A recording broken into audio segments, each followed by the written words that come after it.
All right.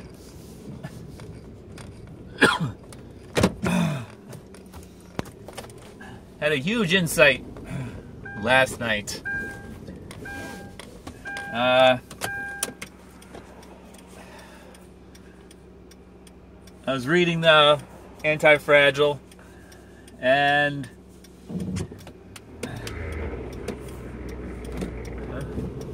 excuse me, read this one sentence, and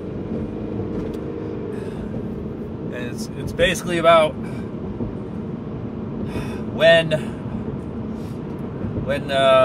randomness, when random things are when the randomness of the future can't hurt you and it can only make you stronger, then you are anti-fragile, to paraphrase. And that is exactly the kind of faith we're supposed to have. There's nothing that should come down the line, ideally, that doesn't at least bring us closer to God. I think, so I started, thinking about all this, and just realizing, I mean, if you're a Christian, when you really believe in God, that He's at work in your life, you can't see Him, but in a way, you could think about Him just being here and just basically bringing things into your life.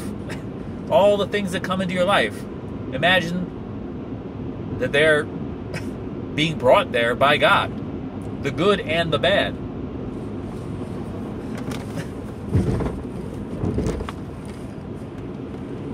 Or how you judge, the good and the bad. That'll be subjective. It'll be based on, but the blessings and the, I don't know, what would you call the struggles that strengthen?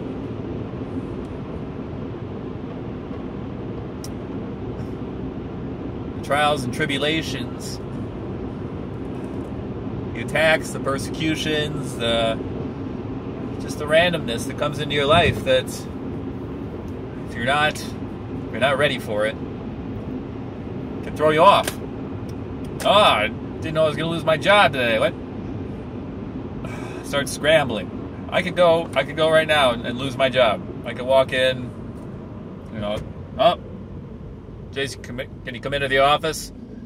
And, I could lose my job, and that would, not part of my plan, but it could be part of God's plan.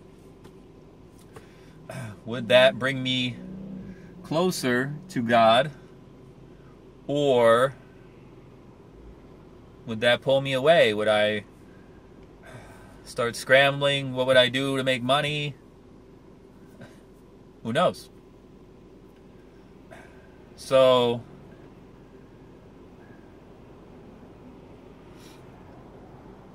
I guess a strong faith, an anti-fragile faith, good and bad, you see it as God interacting in your life, blessing you, or challenging you to bring you closer. Just as a parent gives children, what they need, and if they can, gives them, what they want. But then also has to give them things that they don't want, make them do things that they don't want to do, so that they can become the people that they should be, the adults that they should be. You have to make them do things on their own. You have to challenge them.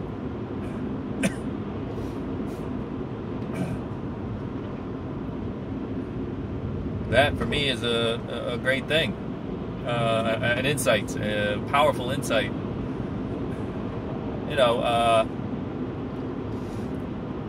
Seeing things that way, filtering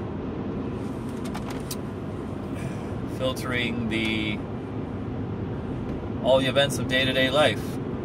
What am I supposed to learn from this? Thank you, God, for this blessing. Thank you, God, for this challenge.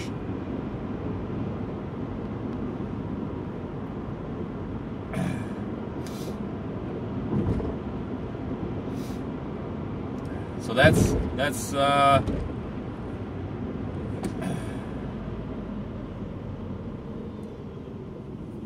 makes it more immediate. I can see that. I can just everything. Oh, random person pull it out in front of me. That's a thing. A red light instead of a green light. That's a thing. A green light instead of a red light. That's also a thing. It's not like you're really keeping track, but lowering your threshold maybe for noticing how God interacts in your life.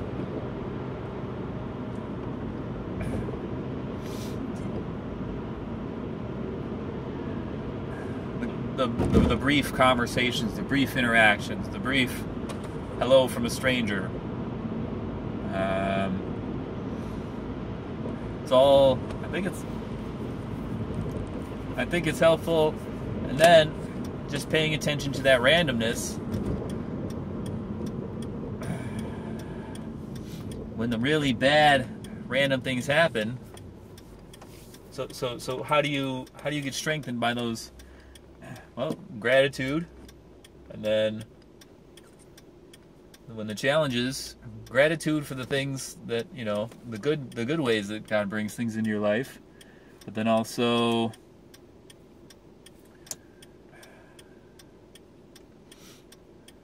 humility to endure the challenges, to accept the challenges.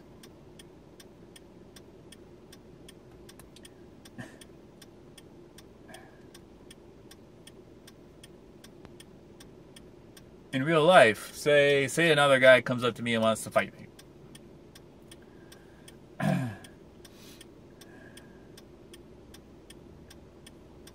I'm being challenged. I'm just kind of riffing here. I don't know if this is a real thing. Minga, that's sun.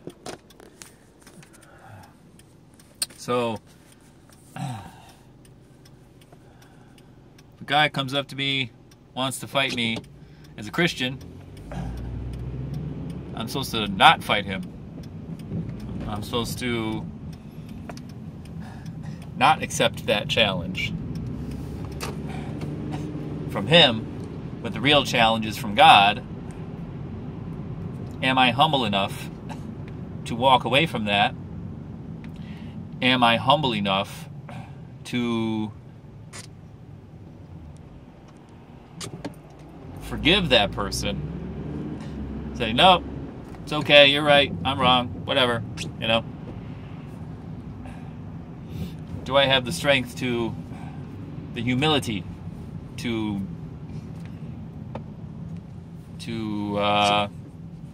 not accept an earthly challenge for the greater challenge that's God is the spiritual challenge? There you go, there's another distinction. Excuse me. Earthly, worldly challenges, ego-based challenges, versus spiritual challenges. The spiritual challenge is usually tougher and not the first impulse. So that random thing that comes, somebody being rude or being whatever, can I shrug it off? Can I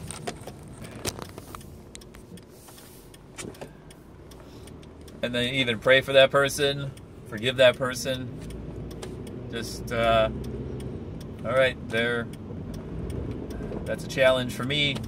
I hope, that God, you're at work in their life, whatever, however you pray for people like that, with sincerity, attempt sincerity, as if they were your child or your loved one.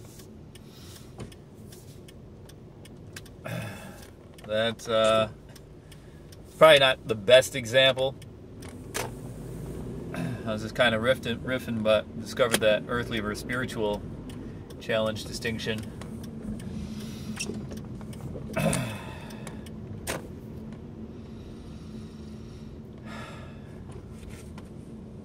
So that is exciting. I think those challenges, the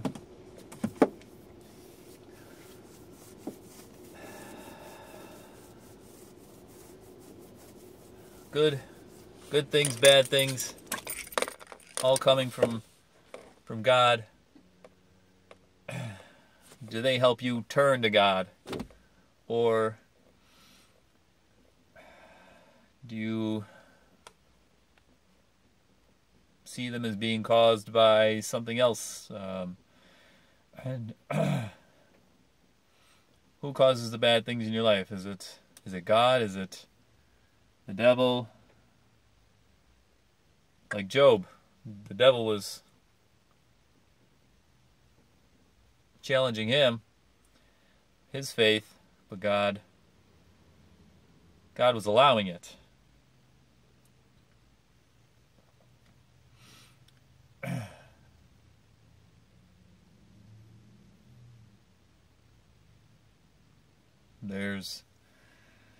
It's deep. I think this is one of the deeper things. So I'm gonna have to have fun exploring this. All right. God bless.